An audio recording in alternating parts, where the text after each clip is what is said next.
May we hear from PAGCOR itself to Chairman Tenko, the official position of PAGCOR regarding its continuance.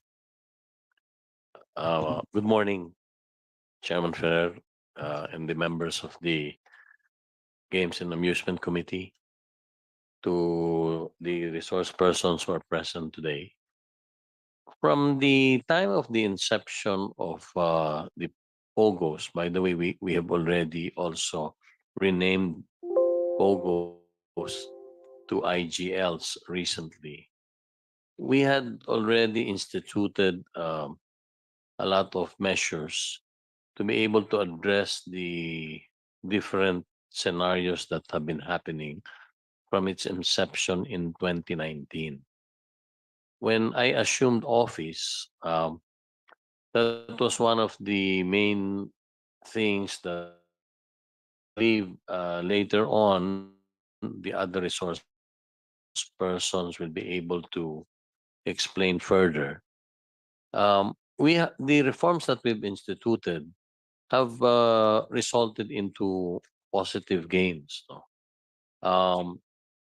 The crimes and other criminal activities that have been mentioned in by Congressman Rodriguez earlier have definitely been addressed, and I do hope the Philippine National Police would be able to support my statement that such crimes have considerably gone down. And I wish to note that from close to 295 licensees noong pong 2019, we're already down to about more or less 75 or close to 30% only. Dahilan sa sometime in September, October of 2023, after um, all the incidents that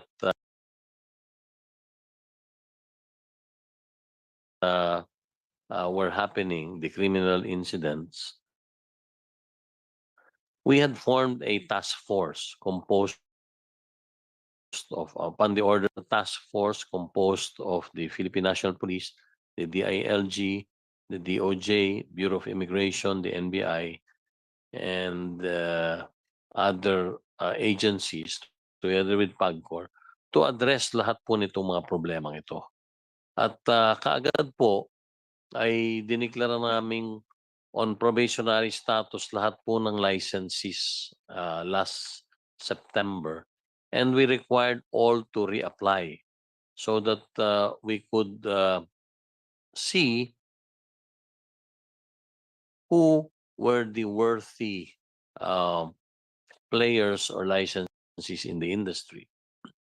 Initially, if you will look back in 2019, 2020, 2021, majority of the licensees were composed of Chinese corporations. However, as the industry was evolving, ang nakita po namin, especially when I came in the second half of 2022, nagre-reverse na po yung trend. And karamihan po ng mga license, hindi naman karamihan, but dumadami na po ang licensees coming from other countries like Singapore, Malaysia, and even European and companies coming from the US. That is why a very, very big, a new class of licensees called the SBPO. Yung po kasing BPO industry natin, na alam naman ng lahat na nagpapalakas ng ekonomiya ng buong Pilipinas. Meron na pong bagong classification ng PAGCOR na ginawa towards the end of 2023, yung pong SBPO, kung saan halos 15 na po yung na bibigyan natin lisensya. These companies service foreign operators, whether land-based or online, that are based in either Europe or in the United States. And we believe that so many Filipinos involved or working for the BPOs are really uh, basically gaining from all this. So from yung sinabi ko pong 300, close to 300 licenses noong 2019 na meron ng PAGCOR, today we have close to about 75 na lang. At yung pong 75 na yun, I'm not saying they are the perfect 100% na wala nang may involved sa criminal activities.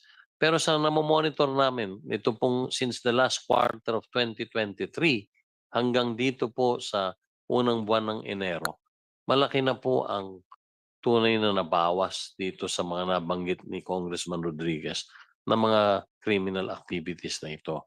Kumbaga po, ang una naming ginawa dito sa mga nabanggit ay salain talaga lahat ng mga licenses at yung pong pinag-apply namin sila muli, nagkumuha po ang PAGCOR ng isang third-party probity checker who would assess each and every company who reapplied and then recommend to us if they were worthy to be given a license. Kaya po, ang nangyari from 300 in 2019, ngayon nga po halos 75 na lamang.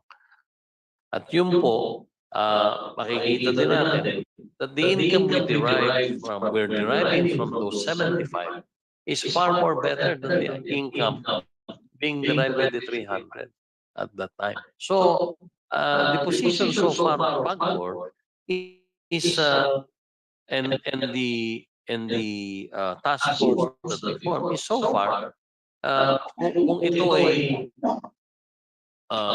properly monitored, properly regulated, ay sa amin po nakita maayos din pong ipagpatuloy ang nasasabing industriya.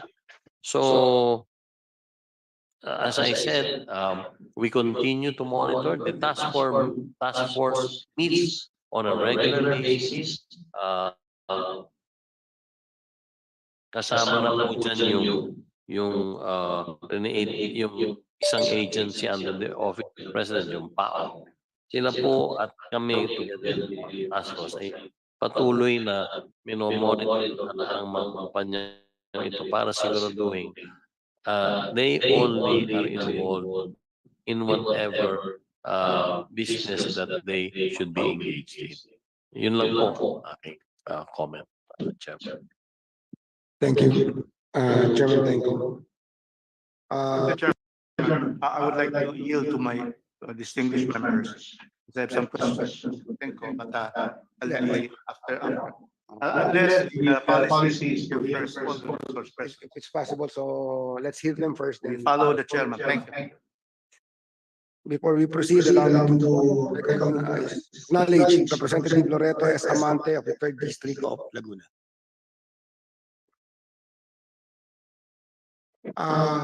We hear from the PNP. Any new apprehension regarding POGO? Mr. Chair, if you allow me, let me read the position paper of the PNP. This is signed by our chief PNP and was submitted to the Secretariat on January 18. Let me just cite the substantive portion of our position paper. This is just one paragraph. Actually, I just would like to cite the position of the PNP. The PNP supports the wisdom of the legislature in pursuing the aforesaid legislative measures.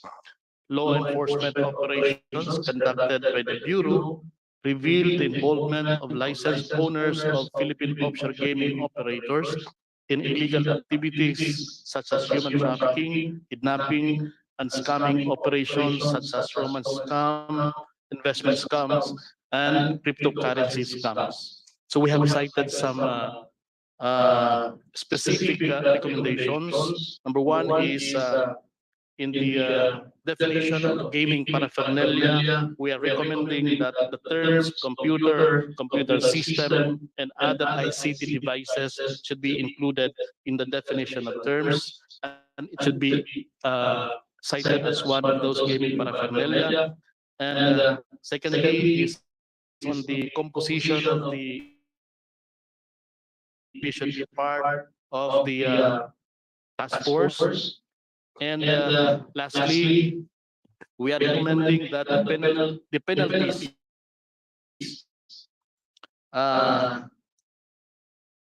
should be provided for specific personalities involved in POGO.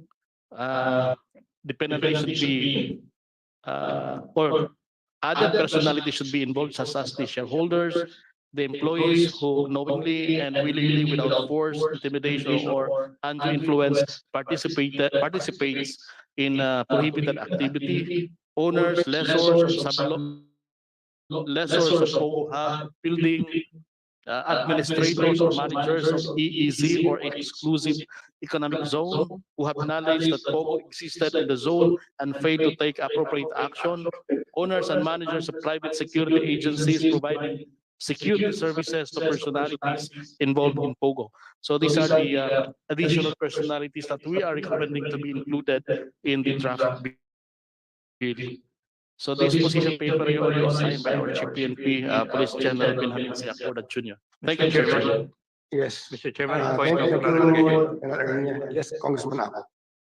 May we ask the PNP, what is their position insofar as the two bills are concerned, whether they are for ban or not? And that should be answered first. Your Honor, Mr. Chair, it is explicitly provided in our position paper that we support the if these POGO operations cannot be properly regulated, the PNP supports the total banning of POGO, Mr. Chair. Are you satisfied with the answer? It is with a condition. Mr. Chairman, just to be able to add to the discussion, In the judicial hearing of the Senate on in October 2023,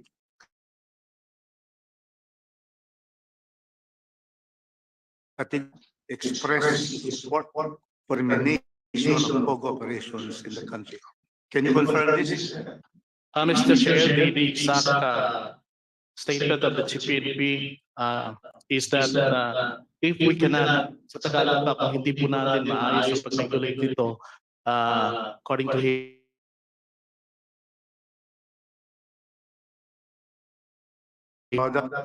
Is in my record, plus his statement. General Purpose stated, based on crimes being reported, the crime statistics are alarming to my appreciation. It should be properly regulated and monitored. If not properly monitored, mas magandang wala na. So, okay, I agree now that there is also colonial na pwede pala na so hindi categorical. But however, for the sense, denoted the number, while the number of crimes attributed to POGO has been decreasing, the number of victims has increased exponentially. So therefore, wala talagang magawa. So therefore, we have to go to this that in fact, because the number of victims are increasing exponentially, taking this statement, then we can say that the PNP chief is in favor of terminating POGO. That is what is stated in the transcript. Thank you, Mr. Chairman. Thank you. We now ask the DOF for the position, Department of Finance. Good morning, Mr. Chairman and the Honorable Committee.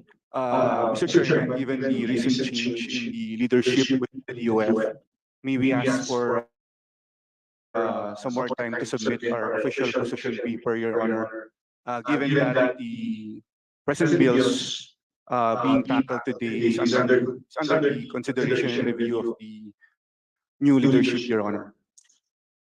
When can you submit your position paper? We will submit the soonest, Your Honor. I undertake to communicate the urgency of submitting the position paper, Your Honor. But we want to know when is the soonest? Mr. Chairman, Yeah.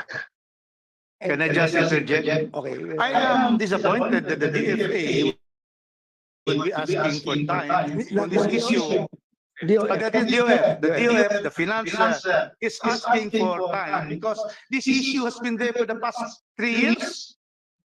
And the crimes has been splashed in the papers and on TV. So the finance, why are you taking so much time on considering what is your position on the 2 bills? The 2 bills have been filed last year. Maybe get an explanation why we're taking so much time, Department of Finance. Yes, I understand that, Your Honor. However, as I manifested a while ago, there's been a recent change in the leadership structure within the DOF, and Your Honor. So as to allow the new leadership to review and consider the bills subject of this hearing, maybe we will be submitting our official position paper once the necessary approvals are obtained, Your Honor. Okay, Congressman Paluano. Thank you, Mr. Chairman. Mr. Chairman, anyway, there's a new leadership in the DOF. But what about the previous leadership? What is the official position? Kasi ito, this bill resolution was filed last year pa.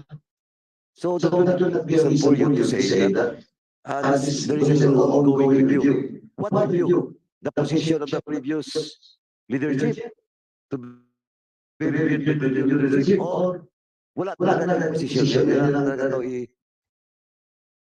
bigyan ng pansin.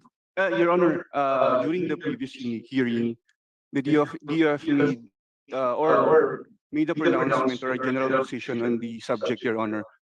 And however, as I've mentioned, this is still subject to the guidance of the new leadership, Your Honor. But just to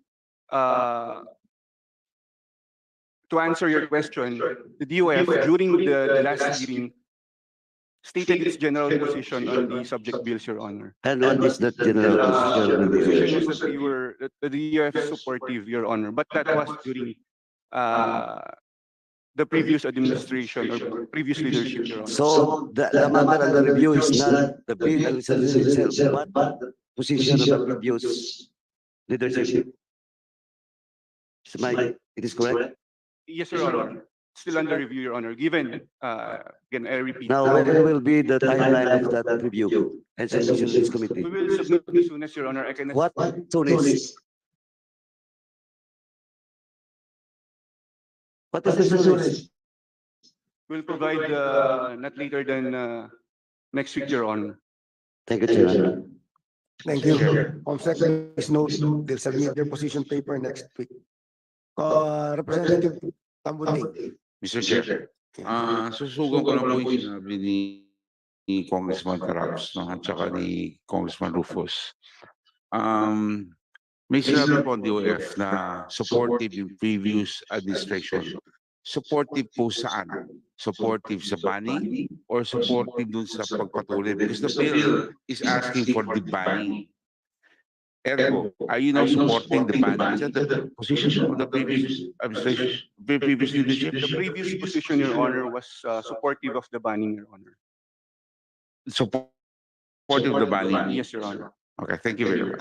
Just to add, Mr. Chairman, because the best evidence is the one written in our minutes and the minutes of December 5. It states here on DOF, Attorney Carla Espinosa manifested, by the way, who is Attorney Carla Espinosa? She's a director in the Department of Finance, Your Honor. Director. Manifested that the DOF strongly supports House Bill 5082 of Congressman Abante due to the social cost and the professional risk that they entail. She also said that based on their estimates, using the latest available data from BIR, among others, DOF found that the benefit of keeping POGO far outweighs the social cost. and the negative consequences. So this is what was stated by the representative DOF. But if really, I agree that our colleague now is the Secretary of Finance, so we can give time. Next week means 7 days, inclusive of Saturdays and Sundays, correct? Yes, Your Honor. Yes. Okay, thank you. Now, for purposes to shorten the, since we've already, the DILG, DICT, NEDA, NBI, have already submitted their position paper in favor of banning POGO. The agencies that were not present during the last meeting are the ones that will just ask for their pan.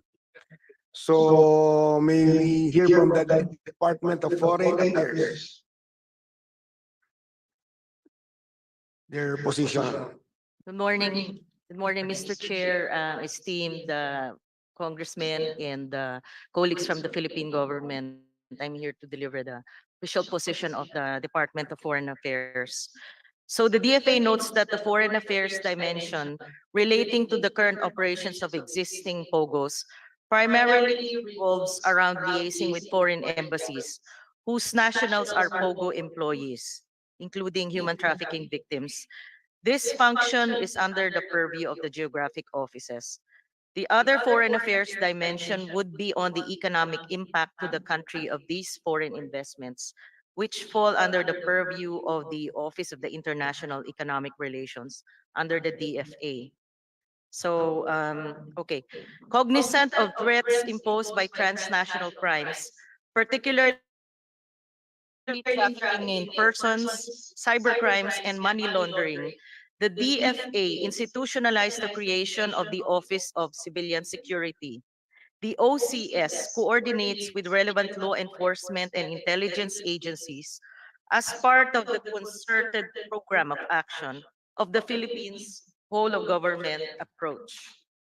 The OCS presently coordinates with various government agencies and other law enforcement agencies through the Philippine Center on Transnational Crime, the Presidential Anti-Organized Crime Commission, Interagency Council Against Trafficking or IACAT, and the Cybercrime Investigation and Coordinating Center.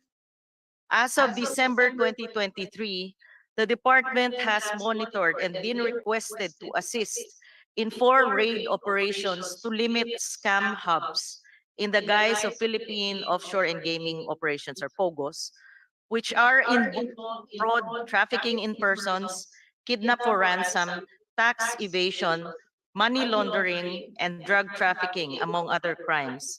In these operations, 2,926 foreign nationals have been detained, which includes 1,439 Chinese nationals.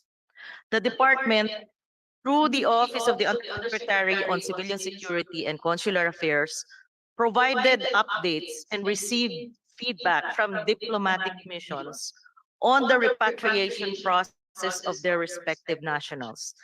In the aftermath of the raid of Clark Sun Valley Hub Corporation, for instance, the department facilitated coordination with foreign diplomatic missions regarding the immediate repatriation of foreign nationals involved. Thailand offered to take full custody and funding of repatriation costs, while Indonesia and Myanmar, among others, were more insistent on the application of Philippine laws and regulations in the repatriation of their citizens, categorically refused to undertake repatriation efforts, but softened their position upon the department's and other agencies' efforts to meet and enhance cooperation with the Chinese embassy, especially the Office of the Chinese Police Attaché. During initial raids, PAGCOR offered to shoulder the costs incurred in repatriating foreign trafficking victims whose passports had been retrieved and verified. The department, UXCA, opined that this approach was unsustainable, as evidenced by ballooning costs observed in successive raids. financial expenses have become so excessive as to be reiterated by Executive Secretary Lucas Bersamin in the recent PAOK meeting conducted on the 17th of January 2024. Aside from increased deportation costs, post-POGO raids involve numerous challenges, which include but are not limited to inadequate detention facilities, slow-paced civil and criminal proceedings, inadequate treatment and rehabilitation facilities for human trafficking victims, and an unclear guidance on the deposition of seized items. Due to the negative connotation attached to POGOs in the mindset of ordinary citizens, PAGCOR uses the terminology Internet Gaming License or IGLs, where IGLs are considered as legal gaming institutions which regularly pay taxes to the government and abide with the country's rules and regulations. While not directly involved in operations or policy towards POGOs, the DFA is aware that there are many issues associated with these outfits, which some consider as a national security threat and avenues of economic espionage, political manipulation, and social disruption. The DFA's Office of Consular Affairs is the department's representative to the Interagency Task Force in the employment of foreign nationals, or the IATFEFN, that oversees the operations of POGOs and the employment of foreign nationals in the issuance of 9G pre-arranged employment visas to foreign nationals is provided in the Joint Memorandum Circular number 001 series of 2009 on the rules and procedures governing foreign nationals intending to work in the Philippines. Section 2 of the same JMC states that foreign nationals intending to work in the Philippines can secure 9G or pre-arranged employment visas by either 1. Applying for the said visa at post prior to entry in the country, or 2. Applying for a 9A temporary visitor's visa at post with the intent to convert to 9G upon arrival at the Bureau of Immigration. To date, the Bureau of Immigration has ceased to send endorsements for 9G visa applications to the Department of Foreign Affairs since June 2022. The to authorize Philippine Foreign Service posts to issue 9G visas. With this, the department has not issued 9G visas through any of its foreign service posts since even date. Through OCA's participation at the IATFEFN, and upon receiving reports of on illegal operations of POGOs and other internet gaming licenses involving Chinese nationals holding 9G visas, OCA has expressed the need to revisit provisions of the above-mentioned Joint Memorandum Circular to ensure the legitimacy of 9G applicants and properly monitor compliance with the rules on visa conversion. OCA is currently monitoring developments on the subject and expecting the possibility to review policies on the visa conversion for 9G visa holders in light of national security considerations. This review will be done in close coordination with the relevant security agencies. Our recommendations. In order for House Bill 5082, which institutionalizes the creation of the Interagency Task Force POGOs, to be effective, it should work with, build, or improve on the existing cooperation between agencies, i.e. PAOK, PNP, PCTC, IACAT, CAC, among others, whose mandates include combating transnational crime, This will avoid having a parallel organization that duplicates current efforts or draws from resources of agencies concerned. Second, as confronting illegal operations in the guise of POGOs requires a significant amount of financial resources, with Scam Hub closure operations costing 35 million pesos for 4 months and 7.5 million pesos for repatriating 500 deportees. POGO-related items and properties become a point of contention, with confiscated high-performance electronic gadgets not being put to use, and with buildings needing immediate maintenance, recouping the costs incurred by the government becomes a matter of national concern, as current policies are financially unsustainable. It is thus recommended that one of the priorities of the proposed IATF POGOs be the institutionalization of a procedure that legalizes the speedy forfeiture and acquisition of POGO assets. Third, with reference to House Resolution number 1197, economic and employment opportunities generated by legal POGOs, which have the necessary license to operate inside the country, should not be underestimated. A well-calibrated statement that avoids the categorization of all POGOs as illegal or immoral may be considered. The deport okay.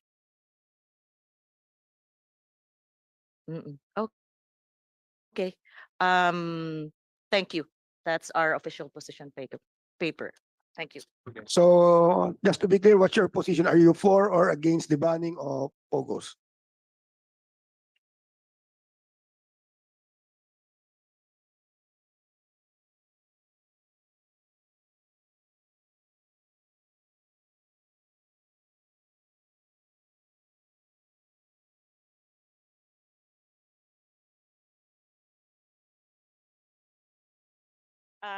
Okay. Your Honor, because of the national security considerations and the security risks posed by POGOs, we are, as of the moment, for What? the Can you speak louder? For banning? yes, we work in coordination with the interagency task force on POGOs, and of course we abide by the decision of that body. But of course we do take note and seriously take note of the serious crimes being committed by illegal POGOs, or the ones that are heavily involved in organized crime, human trafficking, and so forth. To be clear, Mr. Chairman, still ambivalent. What is the position of DFA? Are you for the banning or not of POGOs? To be clear, you have read 5 pages already. We need 1 sentence. Are you in favor? As I have gathered, there is leaning towards the banning. Please answer, DFA. Are you in favor? Yes, we are leaning towards it, but as I mentioned earlier, the DFA works in tandem with the IA. No, it's the DFA. You don't say in tandem. How about your agency? You do not take, when agencies ask for a position, it's not about the task force or anything. It's the agency. We know the agency's position on the POGO. May I get back on you? May I get back on this, sir? A bit later on. Can you give us a Chairman. few minutes? And also, when you return, give us the explanation why Philippine passports are used by Chinese citizens. You have to answer that. Chinese citizens working in POGO, when they come, they are Filipinos because of passports issued by the DFA. But Mr. Chairman, we give them time to confer to higher authorities. Thank you. But that will also be answered right now because they're going to call. This is a problem. It's an issue. Foreigners specifically Chinese nationals, Yeah. were holding Philippine passports. And an immigration where I came from, there is some scheme there. Mga pastillas scheme. Andiyan pa ba yun? You answer that later also. There's so much corruption that has been reported allegedly. So we cannot also say that it is happening, but also answer that. That it's easy to get a visa, especially conversion. Kasi yung 9G, you recommended wala ng 9G, di ba? Now, they can come here on being a tourist, and then they will convert. That is the problem. So, Mr. Chairman, please proceed. Thank you. Sir Ako lang Chair. yun. Wait. Jujin. Allow me first to acknowledge two committee members who are present. The Representative Arlene D. Brosas, Assistant Minority Leader of Gabriela Party List, good morning, ma'am, and Representative Ambrosio C. Cruz Jr. of the 5th District of Bulacan. Director Feliciano, can you please submit to us a copy of what you've read? And your answer will be waiting for the official position of the DFA. Okay. Thank you, Your Honor. We will definitely submit this position paper. And, Mr. Chairman, we will just a request you- note of manifestation here. If there's any department that should be strongly against POGO, it should be the DFA. The matter of national security. So many Chinese already here, and we have this conflict. China keeps on violating our exclusive economic zone. They're not respecting the United Nations Convention on the Law of the Seas. They are not respecting the July 12, 2016 Arbitral Tribunal. So that is the point, Mr. Chairman. So I do not see why there's an ambivalence by DFA. We're talking about national security, and the Chinese are coming here. And they can be spies, as in the 1930s when the Japanese went to Davao, and Davao was called Davao Co. And then after 10 years, they invaded the Philippines. That is the situation, Mr. Chairman. We should be So- very much cognizant of that, Mr. Chairman. Thank you. So we'll now continue. Kong Pancho. Apo. Mr. Chair, kapansin-pansin lang po with our government agencies na until now, they cannot give their position paper with House Bill 5082 and 1197, considering the fact that there are many crimes involved in the operation of POGO. So, meron po bang pumipigil sa kanila to give the position paper with 5082 and 1197? Later we'll ask each one of them, but there's only one more resource agency that will ask, then we'll be Opo, open Mr. Chair. for the interpellation of each member. BI. Bureau of Immigration, Mr. Fortunato Manahan or Attorney Maminta, who's present? Ayun pa rin. Good morning, Mr. Chair. Fortunato Manahan from the Bureau of Immigration po. Yes. Mr. Chairman, with regard to the Bureau of Immigration point of view, the POGO and the Internet Gaming License both have legal basis and legal frameworks as to why they were created and what its functions and limitations are.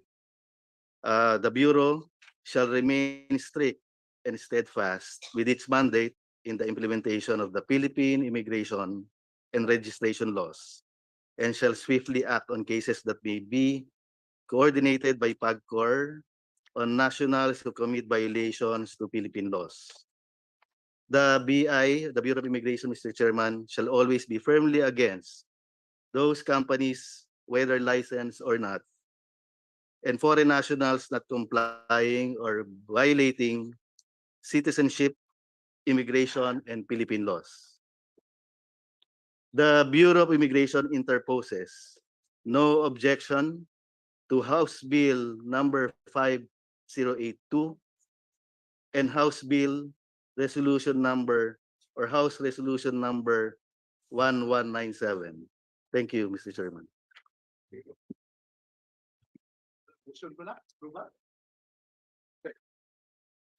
May mga interpolation po sila. Mr. Chair, may I? Yes, hindi interpolation yan, boss, ha? And Honorable Plaza. I'm a bit worried because PAGCOR is the lead agency. Yun talagang kumikita. No? Sila ang collecting agencies with POGOs. But then again, there are problems like kidnappings, DFA problems with regards to passport, immigration na nakakagulo. I think the main issue here is the regulation because of this interagency regulating committees, PAGCOR is not given enough teeth really to lead the regulation of the POGOs in our country because there's still money in it. It's just I think it will still get bigger kung talagang may ipin yung pag-regulate natin. Ang nangyayari kasi with different agencies involved, isa o dalawa ang hindi mag-function, patay na lahat eh, bagsak na eh. The regulation should, for me, I think we should study and look into this, that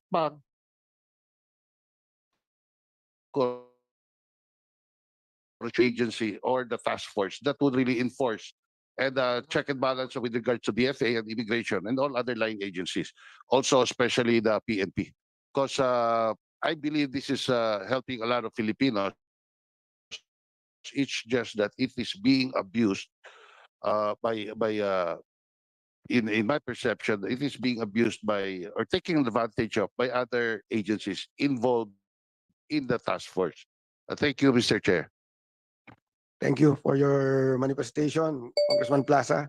This will be the order of our interpellation. First will be Representative Tambunting, followed by Representative Brosas, then Representative Pancho. Any other who wish to interpolate, please sign up here. So, Congressman Tambunting, you have the floor. Thank you. Thank you very much, the Honorable Antonio Ferrer. Maraming salamat at ako po'y pinaunin niyo dahil meron po akong bill sa CHED and I have to speak also there. Dahil ako po ang author. I would like to address the chair, Altenco. You mentioned earlier, did I hear you right? Iba ng pangalan ng POGO niyan? Yes, Congressman Tamunting. When we did the reevaluation in September, October of 2023, part of the cleansing process that we did was to change its name, its structure and regulations. No? So, yung pong POGO ngayon is IGL na po, Internet Gaming Licensing. Internet. Gaming Licensing, IGL po. And why? Because POGO gave a negative connotation? It was, as I mentioned earlier, in 2019 at its height when it had close to 300 licensees and all these criminal activities happened through the years, we decided because masyado na pong negative yung dating ng POGO, as we were cleansing the rules and regulations and also the licensees, pati po pangalan pinalitan. Okay. natin. Yung license po na binigay ng previous administration, gano'ng katagal po yun? It was for a period of 3 years po. So, when you took it out, expired na po yan? O Meron pong Which you ibang, said you asked meron them to pong, reapply. yung sa 300 po, may iba pong pa-expire na, hindi na po namin renew. That is the reason why we're down now to close to 75 only. Then, Yun na po yung umpisa ng cleansing process. then what also kind of took me by surprise was yung message na in spite of you only having 75 Yes. licensees, your revenue compared to we- 2019 is still better than the 200 or 300 revenue, 300 licensees. Yes, Congressman. At its peak, the POGO when we had close to 300 licenses then, generated a little over 7 billion pesos. Today, 7 billion po. Sa license fees po. Okay, Kulang 300 po yung licenses noon. okay. Today po, na 1/4 na lang po. 75. Yes. Ang na-generate po natin as of end of 2023, 5.2 billion pesos po. So percentage So wise, kung i-multiply nyo po yung that's 5.2 more than times 4, dapat po at 25%, you're doing 60%. Yes, sir. Uh, Kaya po, question, yun ang sinasabi ko earlier na tama din po yung comment ni Congressman Plaza na talagang yung the way we see it is purely, I mean, regulating and making sure that the structures and the regulations are followed. Yung pong criminal syndicate side, wala na po kami doon because we do not have the police authority. okay, going back, how were Yes. you able to do the 60% revenue and 25% of them only? we- Itag-task kayo ng ano? Hindi po, Ang fees? talaga, stiniktohan na po namin yung monitoring and enforcement. Dati po, marami ang sa minimum lang nagbabayad, less than, in fact, minimum lang ang bayad. Ngayon po, because we are closely monitoring the 75, we generate more revenue. Using the same rates of the previous administration. Yes, yes, sir. So this is just efficiency, really. Yes, pure regulation. Talaga pong dito po maliwanag na napatunayan namin na kayang kumita nun. You can just imagine kung 300 pala yung licenses natin and they're properly regulated, we could generate about 20 billion of license fees. Would you know, the DOF last November stated that 65 billion is gained from taxes and fees of POGOs. That was the declaration last November. And my question would be, how much does this, and it's supposed to be including the property sector. No? Opo. Ang tanong ko po paano po ba ano pong revenue, ano ba talagang total revenue ng POGO as per your records? Kasi po sa industry at nababasa lang namin because we are not totally involved in other industry. The main effect talaga of the closure would mean, of course, number one is the jobs po ng Filipinos. No? 25,000 Filipinos are registered license employees now. Number one. Number two, yung pong real estate sector, yun ang tatamaan talaga. There are 625,000 square meters of commercial or space that office space that is being leased. We've not considered there the number of square meters of the residential or housing facilities that they're leasing. And then you have thousands of restaurants. If you notice within Metro Manila and key cities in the Philippines, you will see a lot of these mom and pop Chinese restaurants all around who are employing, let's say, also chefs, waiters, kitchen helpers, and then may ancillary businesses po yun. You're talking of transportation. You see all those white vans going around town. You have messengerial security guard services. Basically, they're saying it's about a 200 billion industry, but that is only from what I read. And this is not coming from me, but I'm not aware and only concentrating on the aspect of regulating and monitoring the PAGCOR license fees generated from the industry. If the ban and the resolutions are adopted, what is the plan of PAGCOR to be able to cover the lost revenue? Well, sa ngayon po naman, ang malaking revenue generator namin, which I will explain that, is not coming anywhere, not much from POGO, although mga 5-6% pa rin yun. No? Ang malaki po talaga ngayon yung licensed casinos na. Later, I'll explain. Even the Casino Filipino is a losing proposition already. I have numbers here, and I have very clear. I have everything here already.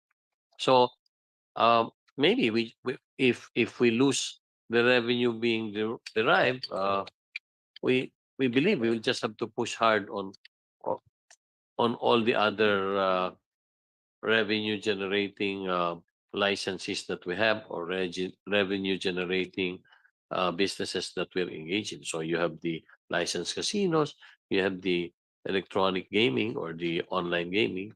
So doon na po kami makapag-derive na lang ng revenue for that.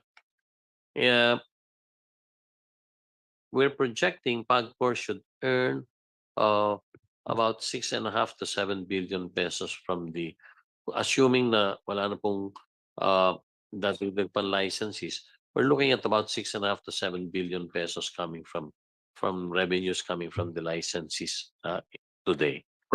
Percentage-wise, sir, what is the revenue of POGOs vis-a-vis the total revenue of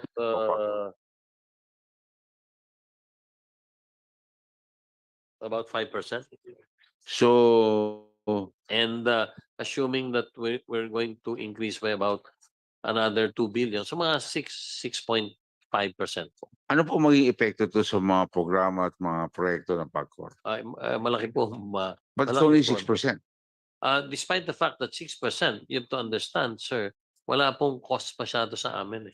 Wala naman kaming dealer, wala naman kaming nililist na property. These are purely license fees. So, meaning malaking effect po sa amin. The cost to revenue ratio is very small. Ang pinaka-cost lang po namin dyan, Congressman Tambunting, is yung nag-monitor at nag-enforce. Wala po kami inuupahang mga lugar. Wala po kaming mga libo-libong empleyadong binabayaran para po maging empleyado nila. Kung hindi, kumukolekta lang po tayo ng mga license fees. Okay. So, Mr. Chair, I just would like to, because I think there's another subject matter later on, which is the privatization. And I think that's where he would answer the other half of the question I was about to raise earlier. Yes. So maybe I will just reserve my right to ask that question when the bills on privatization is tackled later on. Thank you, Mr. Chair. Thank you, Congressman Tambunting. Next to interpolate will be Representative Brosas. Thank you, Mr. Chair. Maraming salamat, Mr. Chair. Mr. Chair, first of all, I would like to say na we in Gabriela Women's Party have filed House Resolution 1524. It is to seek clarification on the continuing proliferation of illegal activities in the operation of Philippine Offshore Gaming Operators or POGOs. Specifically, the issues of human trafficking and prostitution of women have been constant. Kumbaga, constant siya factor siya palagi kasama doon, no? Kahit pagano yung sinasabi nating revenues dyan, etc. dyan, kung hindi naman yun ma-address, tingin natin talagang palaging may mamumroblema talaga tayo palagi doon, ano? Well, offshore gaming operators have been in operation in the Philippines since 2003 pa. It was only regulated by the Philippine government in 2016. Despite such regulation, there are still human trafficking cases connected to POGOs. In a letter by the National Bureau of Investigation to the Senate, the NBI stated that out of the 113 POGO-related cases from November 2019 to March 2023, 65 cases or 58% of this involve human trafficking. Napakalaki po ng cost niya kasi human trafficking yung usapin . Even with this information, human trafficking and prostitution of women is still happening in POGO offices in a large scale. Last November 8, 2023, a raid conducted by the government agents in Parañaque found a prostitution den on the 7th floor of a POGO office. Instead of online gaming operations, the government agents found a massage area and a spa. 16 women were also rescued. The Philippines cannot just take pride in being deemed the most gender equal country in Asia, while turning a blind eye in the abuse and victimization of Asian women in the illicit operation of POGOs within the country. As such, there is an urgent need to address the rising cases of prostitution and human trafficking in POGO operations. It is also imperative that we finally enact a law explicitly banning POGOs in the country as contained in House Bill 5082. Kasi malinaw naman clear naman yung kanyang clear naman yung provision doon ni Mr. Chair. As the social costs heavily outweigh any fiscal gains. Kaya kung sinasabi na magkakaroon ng well, 200 billion businesses dyan, meron kang 25,000 jobs for Filipinos, meron kang real estate na nakukuha sa 625,000 square meters. Pero pag ganito naman yung social cost, Mr. Chair, I don't think so. Nakaka-gain din tayo. We really lose so much, no? Yung usapin ng prostitution of women, yung usapin ng human trafficking, tapos hindi yun ma-address ng mga agencies na clearly yung mga sinasabi nila kanina, Mr. Chair, talagang indicator siya na malaki yung problema natin doon. Na we should stop this, Mr. Chair. So parang as sa ngayon, Mr. Chair, no? We actually, kasi dati nagkaroon na rin ng ganitong discussions on DOF. I remember, tinanong pa natin, si Chair Joey Salceda pa nga yung nakaupo noon, tinanong natin magkano yung taxes na nakukuha natin. May problema pa doon sa pagkakaroon ng yung taxes natin, pagkuha ng taxes natin. So it really outweighs Mr. Chair. So sa tingin po natin, ang position ng Gabriela Women's Party to, we support yung banning at pagtanggal talaga ng POGOs dito. Whether IGL po yan o POGO yung tawag, we think may problema talaga doon. No? Thank you. Maraming salamat, Mr. Chair. Thank you, Congressman Brosas. Before we proceed, I'd like to acknowledge Representative Reynante U. Argancia of the 3rd District of Quezon. Yun nga ho yung malaking kita pero ang nagsasuffer yung ibang agencies sa monitoring, enforcement, and everything. So, next to interpolate is Representative Dom Pancho. Yes, same question po, Mr. Chair, kanina na napansin nga natin na until now, yung ating government agencies, they have no position paper with the banning of POGOs. So ano po yung pumipigil po sa inyo? The PNP first. Mr. Chair, Your Honor, we have submitted our official position on this matter, Your Honor. We have sent already our position paper.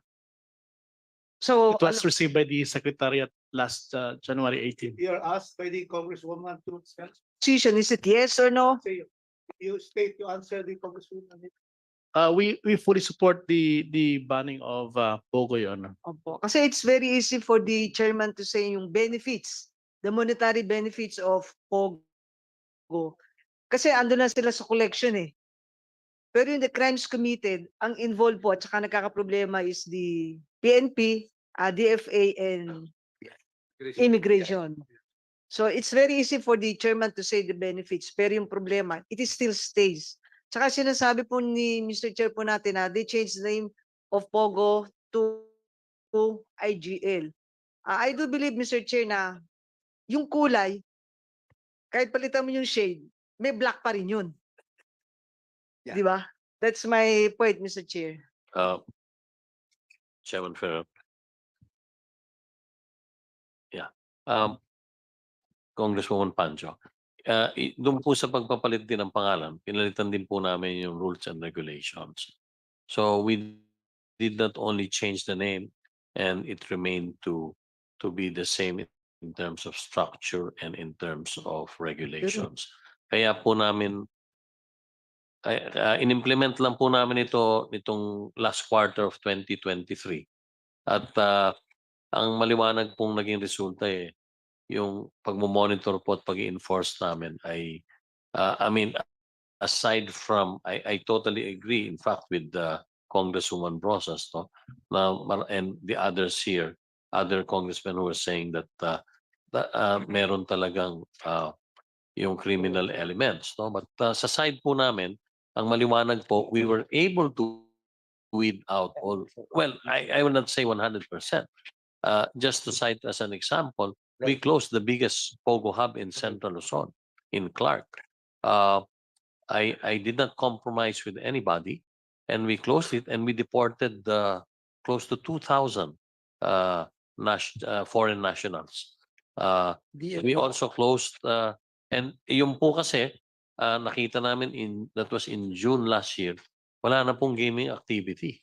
Kaya po nung pumasok kami kasama nung task force na binabanggit ko earlier, kasama ng PAOK, sila po ang nakadiscover. Totally closed. Hanggang ngayon po, nakapadlock yun. Number 2 is a very big center in facility in Bamban, Tarlac, which was involved in credit card fraud. So, ganun din po. Hanggang ngayon, sarado po yun. So, ang sinasabi ko po, Congresswoman Pancho, yung pong sa paglilinis namin, sa cleansing namin, minarapat na rin po namin palitan yung pangalan para po bagong anyo na talaga. So, hindi ako sumasang-ayon. Ako po ay sumasang-ayon doon sa sinasabi ng lahat na yung may social cost. But ang paniwala ko po, tulad ng sinabi ni Congressman Plaza earlier, if it is properly regulated, and that is what is happening today with only 75 licensees, pwede pong ayos kasi meron pong mga lehitimong negosyante. Kamukha nung mga licensees natin coming from Singapore, from Malaysia, from the US, from Europe. Sila naman po maliwanag na lehitimong mga negosyante. Pagka naman natin lahat yun, paano naman magkakaroon ng pagkakataon yung mga foreign investors na makapaghanap buhay dito sa atin? Ang sinasabi ko po at dagdag pa, tungkol po doon sa maraming criminal activities, yun po ang talagang hindi na namin binigyan ng lisensya. Marami po doon sa licenses na na-issuehan pa nung nakarang administrasyon, wala na pong nakuha ngayon na lisensya at hindi na namin pinagkalooban ng lisensya sapagkat sa paniniwala nga namin sila hindi karapat-dapat maghanap buhay dito sa ating bansa. Yun lang po ang aking comment, Mr. Chairman.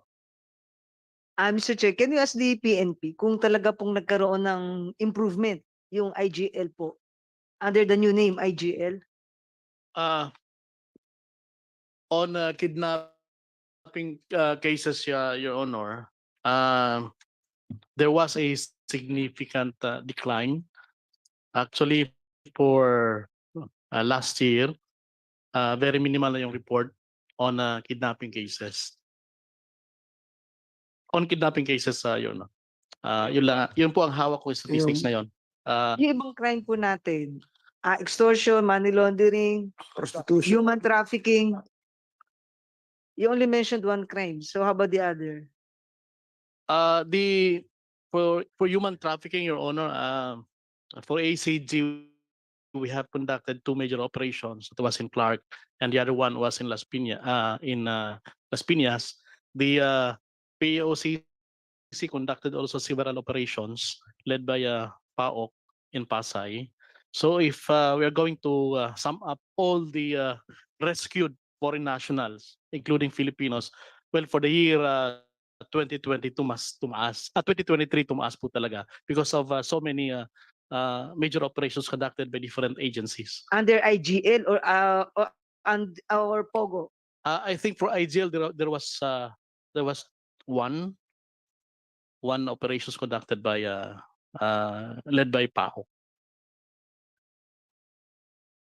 Chairman. I have a question to Chairman Tenko. Of the 75 remaining POGOs, how many are Chinese owned?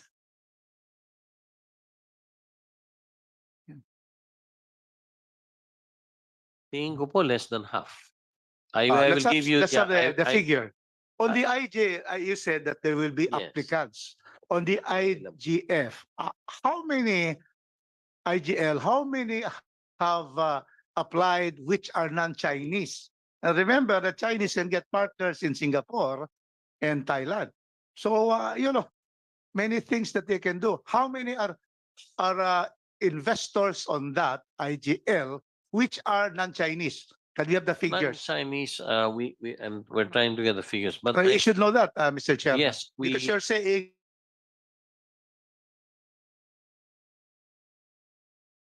you mentioned Singapore, Thailand. So maybe Malaysia, no. Singapore, Malaysia, Malaysians, yes. and Europe. How many are Singaporeans? Maybe no. Yeah. So that we can have the names. So you can answer. Kung meron ba? Congressman Rodriguez. Attorney Jessa Singaporean, Fernandez. may we say yes. Singaporean companies Oh. that are applying or already here. Singaporean. So, Congressman, so most of our licensees are actually for Philippine-based corporations, meaning registered here in the Philippines. That's correct. We understand Yes, that. and we only have 3 companies that are foreign-based or foreign registered. So the 75 are all Philippine-based. Yes. So Mr. they Chair. manage here, but we all know that these are it is based here, but the ownership are Chinese and there are the articles of incorporation, correct? Actually, sir, for the articles of incorporation, many of them have Malaysian, Singaporean, and Indonesian owners. So we can give you the list of the registered owners and the incorporators so that you can scrutinize, sir. Yes, the because names. we that we read and see are really Chinese problems of Chinese operators. So if they get others, they may just be dummies of this Chinese. Anyway, submit that. Mr. Yes. Chairman, at this point, if there are no more, my colleagues have no more questions. Yeah, so let's proceed, Mr. Chairman. The chair recognizes Congressman Ako. Thank you, Mr. Chair. Magandang umaga po sa atin lahat. May I know if Mr. Tan of PAGCOR is present? No, sir. Oh, because in the last hearing, he was the one who represented PAGCOR. Tama po. And there were statements that he gave in that hearing, so hindi ko po siya matatanong. O kayo ang sasagot doon sa aking tatanungin, doon sa statements niya. Would you be agreeable to that? Yes, Mr. Chair. Yes, sir. You will answer for and behalf of Mr. Tan? Okay po. Thank you. Mr. Tan stated that, as stated by the Honorable Plaza a while ago, advocating proper regulation of POGOs through intensive monitoring and improved interagency coordination and data sharing shall address the social ills associated with these operations. Would that be the proper statement of Mr. Tan? Yes, Mr. Congressman. Yes. How would you know? You were not present during that hearing, were you? I am not. And therefore, you're not in a position to answer the queries that I have given. Miss, Mahirap kasi yung tinanong ko na sa inyo kanina, if you will be able to answer yung mga tanong ko. Hindi mo masasagot ito dahil you do not know whether Mr. Tan stated that in the hearing. I do not even know if you have read the minutes of the previous meeting last December 5. Kaya mahirap yung sumagot para dun sa iba kung wala ka ron. Di po ba? Congressman, I believe I could answer for him. I am the supervisor of Attorney Tan. You can. Was it the statement that he gave or not? You cannot answer that because you were not there and you did not read the minutes of the meeting in December 5. Kasi you're assuming na alam mo Kaya ngayon ang tanong ko kanina, will you be able to answer the questions that I will propound to Mr. Tan? Sabi mo yes. Now I'm asking that question. Can you answer it? I think, sir, based on the questions Yes or no?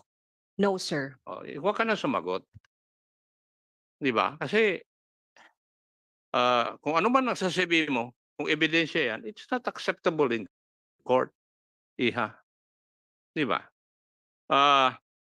Be that as it may, if you say that proper regulation would address the ills that sprouted out of the POGO operations, may I know what proper regulations would that be?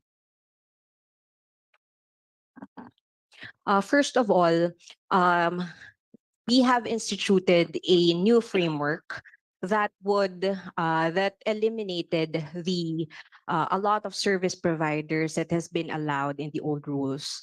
In the past, in the offshore gaming regulatory manual, the offshore gaming operators were allowed to have at up to 10 service providers. So maaari po silang magkaroon ng 10 sangay pa bukod sa pagiging operator po nila.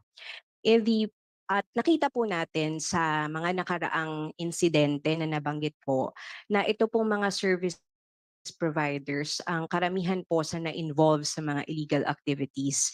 And it's one of those regulations that we addressed and hindi na po natin binigyan ng service providers ang ating mga operators. Okay, so isa po 'yon sa isa po 'yon sa isang proper regulation na nakikita namin. Pangalawa po, nagkaroon po kami ng risk management sa aming mga licensees. Ano po ba itong risk management na 'to? Binibigyan po namin ng karampatang dami ng tao, karampatan na attention yung mga licensees po na nakikitaan natin na kailangan po nila ng mas, let's say po, ang kanilang operations is live tables. So yung risk po na ibinibigay natin sa kanila may be categorized as low.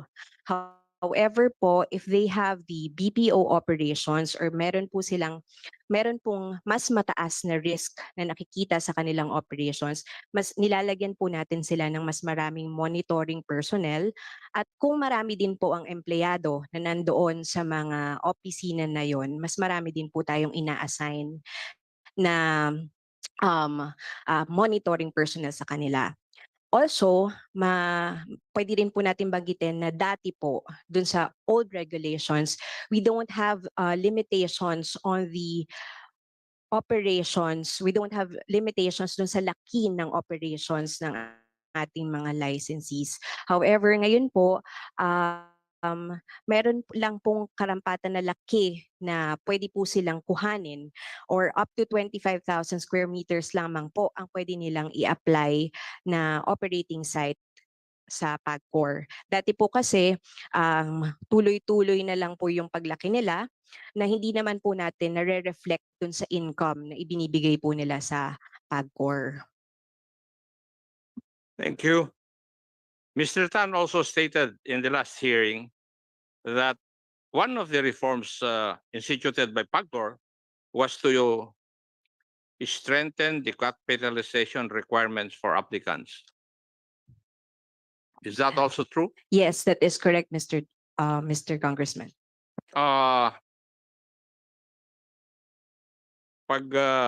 experience ko sa law enforcement, pag tinataasan natin yung capitalization, maraming magigirilya. Hindi po kaya mangyayari din ito sa POGO operations?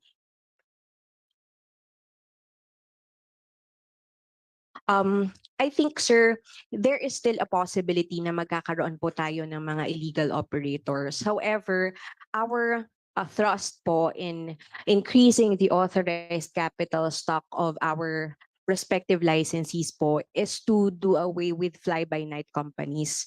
Kasi po, marami po na mag-a-apply lang po sila ng lisensya dahil maliit lang po yung capitalization and madali din po silang nakakatakbo sa ibang bansa or nagsasara na lang po sila at hindi na po nagkakaroon na po ng mahirap na paghabol on the regulator side po. Thank you. DFA, yung representative po ninyo nung last hearing na yon, sinabi niya yung reputational hazards. Could you please explain this to the members of this committee? How reputational hazard would affect itong POGO operations? Mr. Chair, I'm so sorry. I wasn't there during the last meeting, so I could not speak on that. But may I address some of the Let some of the me concerns let that- me cut you there, madam. Kaya ngayon yung tinatanong ni Honorable Rodriguez a while ago na yung boss dapat ninyo o yung dating umattend dito ang pumupunta rito. Dahil hindi nyo mai-commit ngayon yung inyong agency.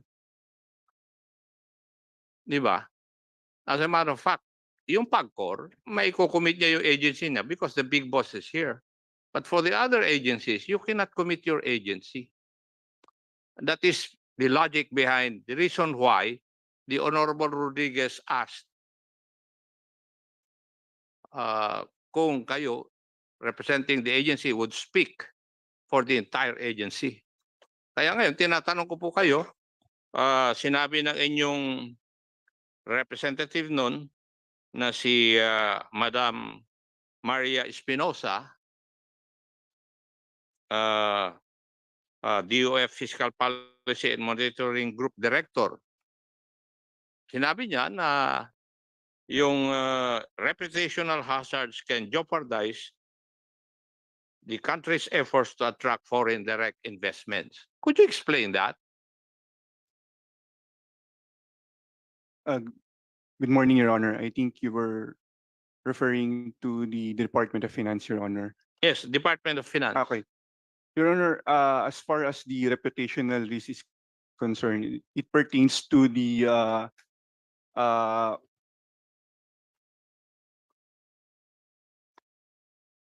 whether or not foreign investments can be attracted in the country, Your Honor, given that the operation of POGO might entail problems with money laundering, Your Honor. That can severely affect, Your Honor, our reputation. But this is just, Your Honor, just to clarify, this was the position or statement given during the last hearing, Your Honor. Yeah, I said, Yes, it sir. was in the minutes of the last hearing, Yes, Your Honor. December 5. Yung ngayon binabasa ko eh. I'm just clarifying, Your Honor. Yes. So that is what DOF means by reputational hazards. Yes, Your Honor. Thank you. Now may I ask the chairman of the PAGCOR, kung titingnan po natin ito, ang naglalaban po nito is yung economic contribution vis-a-vis social ills and reputational hazards. Di po ba? But according to... Sangayon po ako. Sige po. Sige po. Okay po yun. According to the National Economic and Development Authority, the minimal economic contribution of POGOs states that contribution to gross domestic product continues to be negligible and remains at only around 0.2% this year. This figure is below POGO's 0.3 contribution to GDP in 2022 and is even much lower than the 0.7 contribution during the industry's peak operation in 2019. Ito po yung statistics ng NEDA. So, kung titingnan po natin yung balance, economic contribution, dito po yung social ills, tilted na po in favor of the social ills. Di po ba? Sang-ayon po ako doon sa nakaraang mga nagaganap. 2019, 2022 at saka 2023, 0.2 na ngayong 2023 from sa 0.7 during the industry's peak operation in 2019. Opo. Ang akin lang pong sinasabi, ngayon po na nasala na natin yung numero at yung mga licenses po natin. Yung pong criminality, bagamat hindi naman po ako sa pulisya, pero sa nakikita ko po, malaki na po ang naitabi o nawala sa social ills na tinatawag. Sapagkat ngayon po halos tulad na nabanggit ko kanina, mga lehitimong mga negosyante na po yung mga naghahanap buhay ngayon. Yung pong na-weed out natin of the 300, yung na-weed out po natin na mahigit 200, Congressman Acop, yun po ang paniwala ko, ang siyang nagdala talaga ng mga problema sa atin. Ngayon po na na-weed out na natin yun, halos hindi ko naman po sinasabing 100%, pero sa nakikita ko na po ngayon, hindi na po tulad nung 2022 na nung kasagsagan pa na marami pa sila at marami pong problema. Ngayon po wala na kayo halos madidinig na problema. Pagsimula po nung nasala at na restructure na namin yung POGO. So hindi po ako ekonomista at hindi ko po alam. Pero in terms of yung sinasabi ko ay wala na po masyadong actually in the last month wala na kayong nadidinig pa. Dito po sa natitirang 75 licenses na pangkasalukuyan. At kasama na rin po doon sa 75 at halos 80 yung sinasabi ko ang mga bagong kategorya, yung SBPO po. Kaya hindi ko po masasagot yung nakaraan, wala po ako doon. Pero sa ngayon po, sa nakikita ko, yung pong mga criminality, yung pong mga prostitusyon, hindi na po nanggagaling dito sa mga natitirang mga licenses natin. Thank you. And Salamat din po. for my last point, Mr. Chair, may I ask the DFA, he mentioned about national security risk. Could you please expound on this? Gusto ko pong malaman kung bakit ganun ang assessment ng